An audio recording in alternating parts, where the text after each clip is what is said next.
एक बार फिर समझा दे रहे हैं। देखो बच्चों, क्वेश्चन नंबर 4 का सवाल पढ़ते जा रहे हैं, सुनते जाइए, समझ लीजिए। प्रश्न कह रहा है कि एक समांतर प्लेट संधारित्र की प्रत्येक प्लेट का क्षेत्रफल 100 वर्ग सेमी है। चुपचाप हमने a बराबर 100 वर्ग सेमी लिख दिया बेटा, और सभी को जानकारी है कि 100 वर्ग सेमी को 10⁻⁴ वर्ग मीटर कहते हैं।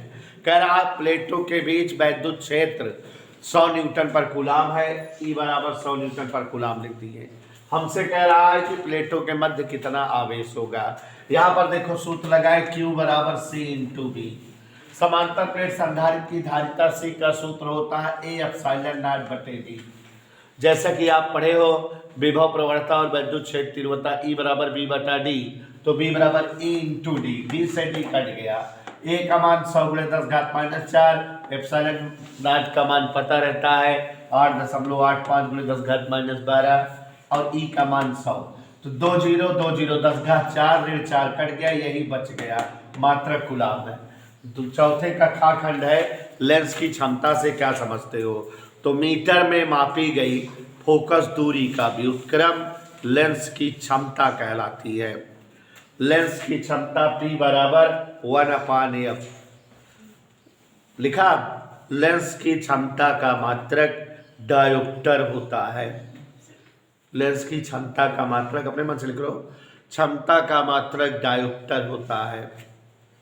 उत्तल लेंस की क्षमता धनात्मक और अवतल लेंस की क्षमता ऋणात्मक। जल्दी लिखिए, उत्तल लेंस की क्षमता धनात्मक और अवतल लेंस की क्षमता ऋणात्मक होती है। कह रहा है किसी लेंस को जल में डुबोने पर क्षमता पर क्या प्रभाव पड़ेगा। तो प्यारे बच्चों, आपको पीछे हम जो है प्रकाश पढ़ाते समय बताए थे कि अगर किसी लेंस को किसी द्रव में डुबोते हैं तो 3 प्रकार की घटनाएं होती हैं। कई घटना होती हैं। एक्चुअली में हम किसी लेंस को उससे अधिक अपवर्तनांक वाले द्रव में डुबो सकते हैं, उससे कम अपवर्तनांक वाले द्रव में डुबो सकते हैं, और उस लेंस के पदार्थ के बराबर अपवर्तनांक वाले द्रव में डुबो सकते हैं। तो आप लोगों ने देखा था, पढ़ा था कि जब किसी लेंस को ऐसे द्रव में डुबोया जाए जिसका अपवर्तनांक लेंस के अपवर्तनांक के समान हो, तो लेंस जो है पारदर्शक प्लेट की भांति व्यवहार करने लगता है, फोकस दूरी अनंत हो जाती है। और लेंस को जब जो है लेंस के पदार्थ के कम अपवर्तनांक वाले द्रव में डुबोया जाता है तो लेंस की प्रकृति वही रहती है, फोकस दूरी बदलती है, परिमाण बदल जाता है, कम ज़्यादा हो जाती है। और लेंस को अधिक अपवर्तनांक वाले द्रव में जब डुबोते हैं तो प्रकृति बदल जाती है। उत्तल लेंस अवतल की तरह, अवतल लेंस उत्तल तरह व्यवहार करने लगता है। लेकिन बेटा ये फोकस दूरी थी, हमको क्षमता बताना है, तो क्षमता उल्टी उल्टी होगी। लिख लीजिए, किसी लेंस को द्रव में डुबोए जाने पर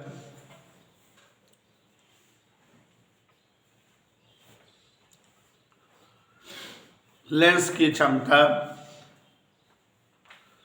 निम्न प्रकार से प्रभावित होती है। 3 नंबर का क्वेश्चन है ना, लंबा होना चाहिए। 3 नंबर के लिए इतना थोड़ा थोड़ा जगह छोड़े हो नहीं है। निम्न प्रकार से प्रभावित होती है। नंबर 1,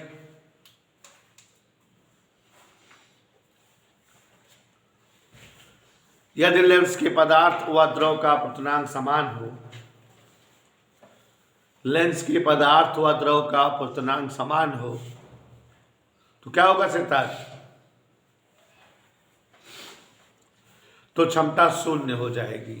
फोकस दूरी अनंत लेकिन क्षमता 0। ठीक है, नहीं अनंत बोले लगा।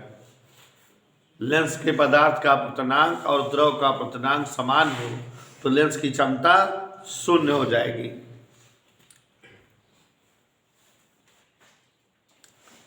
नंबर 2,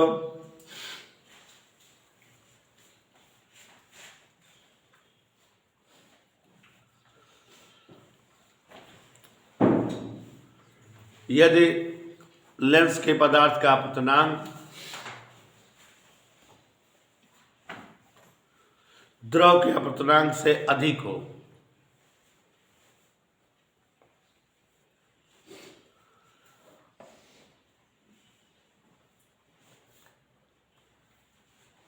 तो क्षमता का परिमाण घट जाएगा। ठीक है, क्षमता का परिमाण घट जाएगा।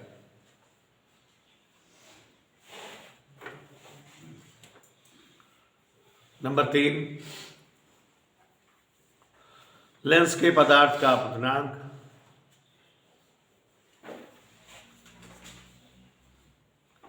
तीन नंबर वाले ज्यादा जगह छोड़ा करो बेटा।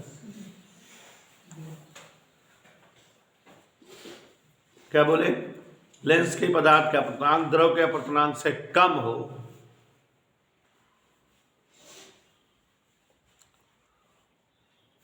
तो क्षमता की प्रकृति बदल जाएगी। ठीक है, धन है तो ऋण हो जाएगा, ऋण है तो धन। प्रकृति बदल जाएगी। गा खंड देखो बेटा, चौथे का गा, सभी बच्चे चौथे का गा। वैद्युत फ्लक्स की परिभाषा दीजिए। वैद्युत फ्लक्स का मात्रक लिखिए। एक समान देखो वैद्युत फ्लक्स, सभी लोग ध्यान दो। वैद्युत फ्लक्स फाई बराबर vector E dot vector A. मात्रक क्या होता है?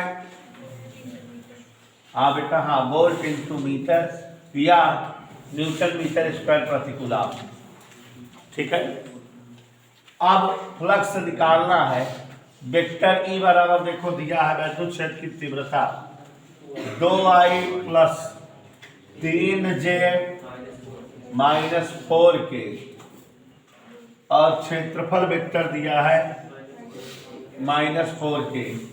फ्लक्स I बराबर E dot vector A 2I plus 3J minus 4K dot minus 4K। इधर क्लियर? यहाँ I और J 0 0 हैं तो ये दोनों 0 0 हो गया। 4 चौक 16 वोल्ट मीटर। ये सवाल लग गई। परिभाषा लिख लीजिए। परिभाषा बोले, बोले बेटा परिभाषा, परिभाषा बोले तो हाँ सर को। किसी वैद्युत क्षेत्र में, किसी वैद्युत क्षेत्र की तीव्रता, वैद्युत क्षेत्र की तीव्रता तथा वैद्युत क्षेत्र में स्थित काल्पनिक पृष्ठ, वैद्युत क्षेत्र की तीव्रता तथा वैद्युत क्षेत्र में स्थित काल्पनिक पृष्ठ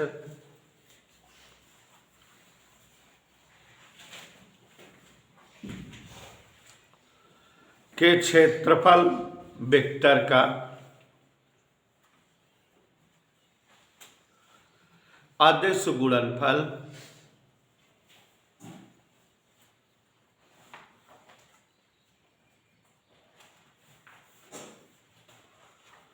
अदिश गुणनफल वैद्युत फ्लक्स कहलाता है।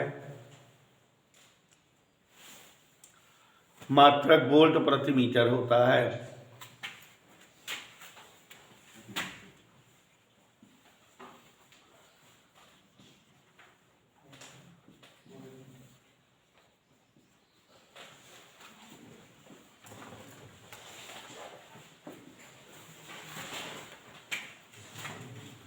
देखो बेटा, चौथे का घ अनुचुंबकी, प्रतिचुंबकी और लौह चुंबकी पदार्थों में अंतर बताओ। आप सभी लोग जान रहे हैं कि अब ये कोर्स में नहीं है, लेकिन मैं बता दे रहा हूं, लिखा नहीं रहा हूं, बता दे रहा हूं कि लिखा भी दूं, बता दे रहा हूं। चलिए इधर देखिए, इधर देखिए। अनुचुंबकी, लौह चुंबकी, प्रतिचुंबकी पदार्थों में अंतर। सबसे पहला, अनुचुंबकीय पदार्थ का अपना स्वयं का धनात्मक चुंबकत्व होता है। लौह चुंबकीय पदार्थ का खुद का धनात्मक चुंबकत्व तो अधिक तीव्रता का होता है। प्रतिचुंबकीय पदार्थों का चुंबकत्व तो ऋणात्मक होता है। इनका धनात्मक होता है, इनका अधिक धनात्मक और इनका। बाह्य चुंबकीय क्षेत्र में अनुचुंबकीय पदार्थ को रखने पर बाह्य चुंबकीय क्षेत्र की तीव्रता थोड़ा बढ़ जाती है। लौह चुंबकीय पदार्थों को बाह्य चुंबकीय क्षेत्र में रखने पर बाह्य चुंबकीय क्षेत्र की प्रबलता बहुत अधिक बढ़ जाती है। प्रतिचुंबकीय पदार्थों को बाह्य चुंबकीय क्षेत्र में रखने पर बाह्य चुंबकीय क्षेत्र की तीव्रता घट जाती है। दो अंतर हो गया। तीसरा है, इनकी चुंबकीय धारकशीलता कम होती है, इनकी ज्यादा होती है, इनमें होती ही नहीं। चौथा, ताप बढ़ाने पर अनुचुंबकीय पदार्थों का चुंबकत्व कम होता है। ताप बढ़ाने पर लौह चुंबकीय पदार्थों का चुंबकत्व बहुत अधिक कम होता है। प्रतिचुंबकीय पदार्थों का ताप बढ़ाने पर चुंबकत्व बढ़ता है।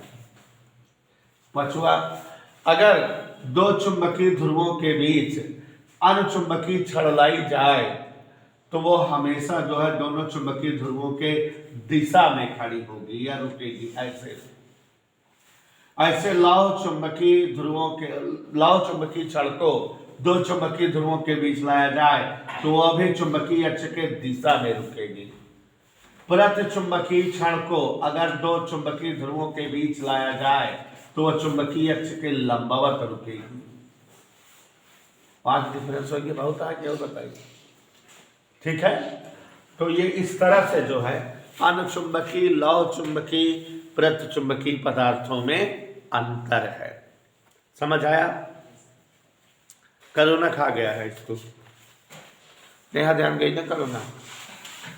हाँ, अंगाखंड देखिए जरा, एक भयानक सी फोटो बनी है। फोटो के आधार पे आई का मान निकालना है, लेकिन 3 नंबर की सवाल है। तो देखिए जरा, सभी लोग जो है कमर कस के देखने का प्रयास करिए। कैसे चित्र है, यहां गौर से देखो। 2 एम्पियर तीर किधर बना है जरा बताओ तो, इधर की ओर। इस पर तीर किधर बना है, 1 एम्पियर। इधर 2 एम्पियर, इधर I1।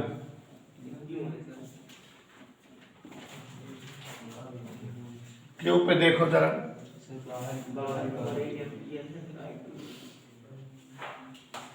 अंदर की ओर I2। नेहा नहीं देख रही हो, नेहा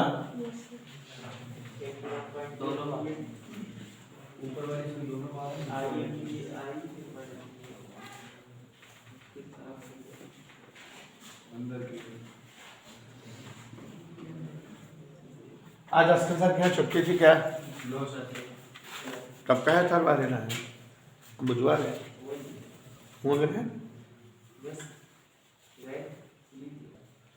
हाँ यहाँ देखो जरा, हो गया।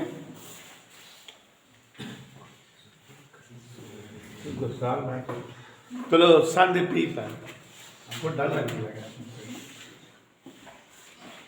सीधा मास्टर कहा कहीं। हाँ इधर देखो, किरचॉफ के वैद्युत परिपथ संबंधित 2 नियम। पहला है सिग्मा I बराबर 0, माने किसी संध की ओर आने वाली धाराओं का योग संध से दूर जाने वाली धाराओं के योग के बराबर होता है। तो अब देखो जरा यहाँ पर सोनी, आने वाली धाराओं का योग, कौन कौन धारा आ रही बेटा?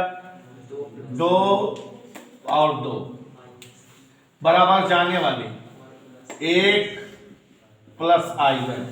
हर्ष बेटा कोई दिक्कत? तो आराम से I1 का मान आ गया, नहीं 2 2 4 में से गए, एक उत्तर आ गया। शेष अब Q पर सॉरी यहां देखो आने वाली जाने वाली I1 आ रही है, जा कौन कौन रही है बोलो। I1 3 बराबर 1 धन I2, तो I2 बराबर कितना हो गया, दूसरा भी आ गया आंसर। अंकित प्रजापति ध्यान से देखना, संधि R पर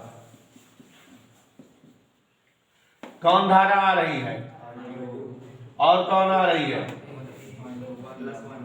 और जा कौन रही है,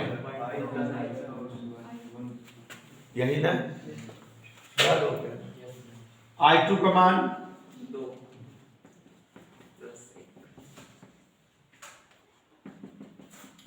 2 1 3 पे 2 घटावा 18 12 30 आगे क्वेश्चन नंबर 4 हो गया। चलिए क्वेश्चन नंबर 5 का खंड, अल्फा कणों के प्रकीर्णन प्रयोग के आधार पर रदरफोर्ड का परमाणु मॉडल लिखिए और मॉडल की कमियां बताइए। देखो बच्चों, रदरफोर्ड ने जब जो है अल्फा कणों की बमबारी की स्वर्ण धातु की पतली पन्नी पर, तो इन्होंने पाया अधिकांश अल्फा कण आर पार हो गए। कुछ एक अल्फा कण कुछ कोण बनाते हुए विचलन प्रदर्शित किए, कुछ एकाध अल्फा कण वापस लौट आए। तो इस आधार पे रदरफोर्ड ने परमाणु मॉडल प्रस्तुत किया कि अधिकांश अल्फा कण स्वर्ण पत्र को भेद कर पार हो जाते हैं। इसका मतलब परमाणु जो है एक बड़े से खोखले गोले के रूप में है, जिसका ज्यादातर भाग क्या है, खोखला है, और इस खोखले वाले भाग में जो है ऋणात्मक पोर्शन अर्थात इलेक्ट्रॉन उपस्थित है। ठीक है, और कुछ एक अल्फा कण अपने मार्ग से विचलित हो जाते हैं, अर्थात वहां धन भाग गए, प्रोटॉन उपस्थित हैं। 30,000 अल्फा कणों में कोई एक अल्फा कण अपने मार्ग से वापस लौटता है, अर्थात बहुत थोड़ा सा सूक्ष्म भाग परमाणु का ठोस है। तो परमाणु मॉडल अल्फा कणों के प्रकीर्णन के आधार पर इन्होंने बताया कि परमाणु एक खोखले गोले के रूप में होता है, जिसका बहुत सूक्ष्म 1000वां भाग नाभिक कहलाता है, धनात्मक और ठोस होता है, जहां परमाणु के सभी धन भाग प्रोटॉन और भारी भाग न्यूट्रॉन उपस्थित होते हैं। परमाणु के समस्त ऋणात्मक भाग इलेक्ट्रॉन नाभिक के चारों ओर कक्षाओं में चक्कर करते रहते हैं। ये रदरफोर्ड का अल्फा किरण प्रकीर्णन आधार पर परमाणु मॉडल था। फिर इसके बाद इस मॉडल की नेहा ने कमियां बताई। क्या कमी बताई नेहा तुमने? 2। पहली कमी ये थी कि अगर इलेक्ट्रॉन नाभिक के चारों ओर चक्कर कर रहे हैं तो मैक्सवेल के विद्युत चुंबकीय तरंगिका सिद्धांत के अनुसार गति करता हुआ इलेक्ट्रॉन विद्युत चुंबकीय तरंगे उत्सर्जित करता है, अर्थात गति करते हुए इलेक्ट्रॉन की ऊर्जा कम होती जाएगी और इसलिए जो है इलेक्ट्रॉन की कक्षाएं छोटी होती जाएंगी और इलेक्ट्रॉन को नाभिक में गिर जाना चाहिए, अस्तित्व समाप्त हो जाना चाहिए।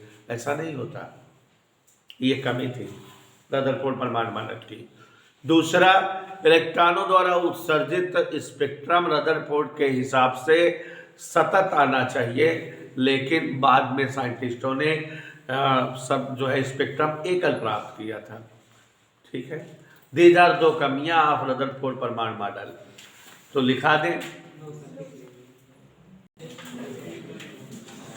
हाँ, 5वें कक्षा रेडियो एक्टिव पदार्थ की अर्धायु और क्षयनीयतांक को समझाओ, इनमें परस्पर संबंध बताओ। 5वें कक्षा खंड। हाँ देखिए जरा, अर्ध आयु, सभी लोग ध्यान दीजिएगा, अर्ध आयु T½ क्या होती है?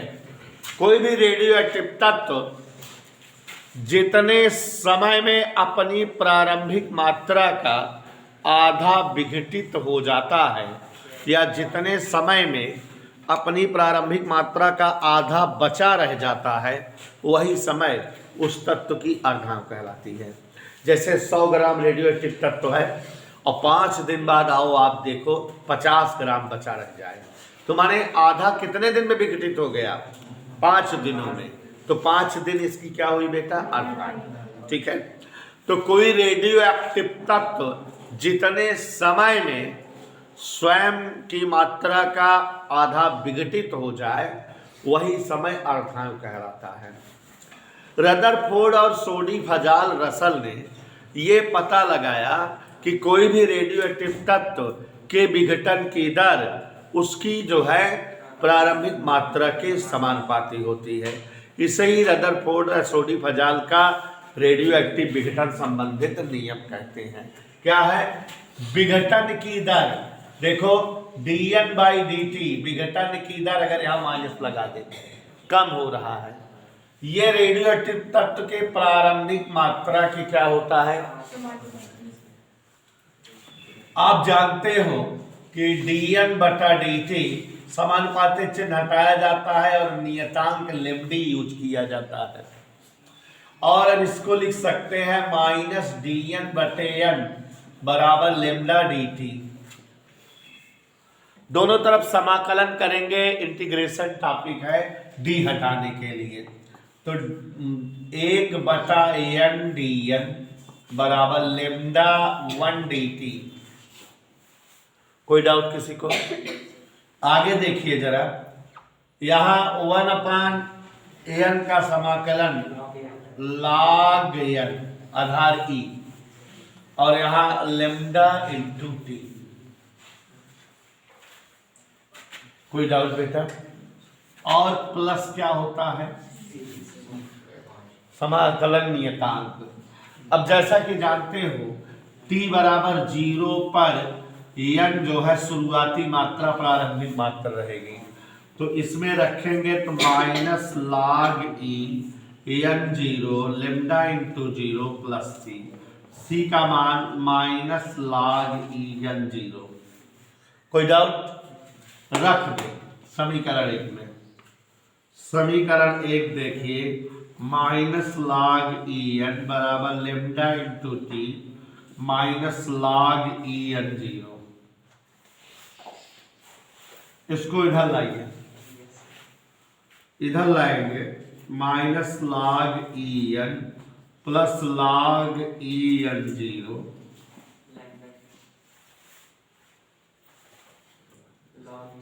माइनस कॉमन ले ले log m/n।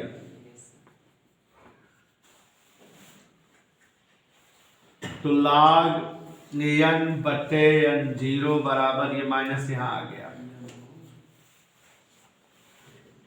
ई के ऊपर ये घात हो जाएगी, लघुगणक रूप को घातांक रूप में बना दें।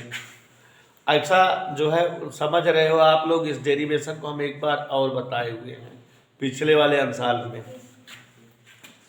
तो ये केमिस्ट्री का है, n/n0 बराबर e की पावर -λt, n बराबर n0 e की पावर -λt। पीछे वाले अंशाल में यहीं तक का डेरिवेशन करना था, लेकिन आज वाले में थोड़ा आगे कह रहा है अर्धांग और क्षयनियतांक में संबंध। तो यहां पर जो है t बराबर t½ माने जब जो है विघटन अर्धांग समय तक हो, तो ये जो n है ये प्रारंभिक मात्रा का आधा बचेगा। इधर क्लियर? तो यहां जहां n है वहां क्या लिखते हैं? n0/2, यहाँ n0 e की पावर -λ/t। n0 कट गया, 1/2 की पावर e की पावर -λ/t। 1/2 का मतलब 2 की पावर -1 e की पावर -λ/t। घात माइनस गायब कर दो दोनों तरफ, e की पावर λ/t बराबर 2। ये घातांक है, इसको जो है लघुगणक रूप में लिखेंगे तो log आधार e पे 2 बराबर λ/t। और बचपन में बच्चों आप लोगों ने t का मतलब यहाँ t½ है हर जगह, क्योंकि t अब t½ हो गया है। ठीक है? तो लेमडा इंटू टी हाफ बराबर लाख दो का मान 0.6931। अगर आधार 10 पे लाख 2 का मान निकाला जाता है तो 0.3010 होता है, लेकिन आधार ई पर लाख का मान जो है 0.6931 होता है। इसको आपने मैथ में पढ़ा है। और ये संबंध आ जाता है क्षय नियतांक और अर्धायु काल में। ऐसे आप लोग केमिस्ट्री पढ़ते होंगे इस तरह से। लेमडा बराबर 0.6931 बटा टी हाफ या टी हाफ बराबर 0.6931 बटा लेमडा। क्षय नियतांक के बारे में एक और बात जान लीजिए कि बताते कि नहीं, मुझे तो बताए। क्षय नियतांक का व्युत्क्रम औसत आयु कहलाती है। क्या बोले हम? क्षय नियतांक का व्युत्क्रम औसत आयु कहलाती है। मतलब बेटा 1 बटा लेमडा बराबर औसत आयु। 1 बटा लेमडा बराबर क्या होता है? औसत आयु। Is that clear? क्षय नियतांक का व्युत्क्रम क्या कहलाता है? औसत आयु। क्लियर? संबंध आ गया, ठीक है ना बेटा? और ये जान रहे हो कोरोना खा गया है इस बार, कोरोना से कट गया है ये। हाँ, खंडगा, खंडगा सुनिएगा, खंडगा ध्यान से सुनिए। प्रकाश विद्युत प्रभाव से क्या समझते हो? आइंस्टीन का प्रकाश विद्युत प्रभाव समीकरण का निगमन करिए। ये तो अभी ताजा ताजा कराए हैं, सबको आता होगा। प्रकाश विद्युत प्रभाव क्या है जान लीजिए। किसी धातु सतह पर प्रकाश के आपतित होने से धातु सतह से प्रकाश इलेक्ट्रॉनों का उत्सर्जन होने लगना प्रकाश विद्युत प्रभाव कहलाता है। जे थॉमसन इसके खोज करता है कि अगर किसी धातु सतह पर प्रकाश निरंतर आपतित होता रहे तो कुछ देर पश्चात उस धातु की प्लेट से प्रकाश इलेक्ट्रॉन उत्सर्जित होने लगते हैं। यही घटना जो है प्रकाश विद्युत प्रभाव कहलाती है। या आप ऐसे भी बोल सकते हो, प्रकाश ऊर्जा को वैद्युत ऊर्जा में बदलना प्रकाश विद्युत उत्सर्जन या प्रकाश विद्युत प्रभाव कहलाती है। प्राप्त इलेक्ट्रॉन फोटो इलेक्ट्रॉन या प्रकाश इलेक्ट्रॉन कहलाते हैं। और अगर इन इलेक्ट्रॉनों को उच्च विभव से आकर्षित किया जाए तो परिपथ में प्राप्त धारा प्रकाश विद्युत धारा कहलाती है। और ऐसे समस्त उपकरण जो प्रकाश ऊर्जा को विद्युत ऊर्जा में बदलते हैं उन उपकरणों को फोटो सेल या प्रकाश विद्युत सेल कहा जाता है। अब इसमें कह रहा है कि आइंस्टीन का प्रकाश विद्युत प्रभाव समीकरण का निगमन करिए। तो आप लोग इसको भी निगमन कर लीजिएगा, फिलहाल हम समझा दे रहे हैं। आइंस्टीन के अनुसार जब किसी धातु सतह पर प्रकाश आपतित होता है तो प्रकाश फोटॉन की ऊर्जा किसी इलेक्ट्रॉन द्वारा तुरंत अवशोषित कर ली जाती है। और यह ऊर्जा इलेक्ट्रॉन दो रूपों में खर्च करता है। ऊर्जा की कुछ मात्रा से इलेक्ट्रॉन सतह तक आता है और शेष ऊर्जा से जो है इलेक्ट्रॉन सतह के बाहर उत्सर्जित होता है। माने आइंस्टीन के अनुसार किसी सतह पर जब प्रकाश फोटॉन आपतित होता है एचन्यू, तो यह ऊर्जा कै रूपों में होती है। तो कोई इलेक्ट्रॉन जब इस ऊर्जा को अवशोषित करता है तो ऊर्जा की कुछ मात्रा से वो सतह तक आता है, माने कार्यफलन के रूप में खर्च करता है। और शेष ऊर्जा से वो गति करता है, गतिज ऊर्जा के रूप में खर्च होती है। तो आइंस्टीनानुसार किसी सतह पर आपतित प्रकाश फोटॉन ऊर्जा इलेक्ट्रॉन द्वारा अवशोषित होने पर कार्यफलन और गतिज ऊर्जा के रूप में व्यय होती है।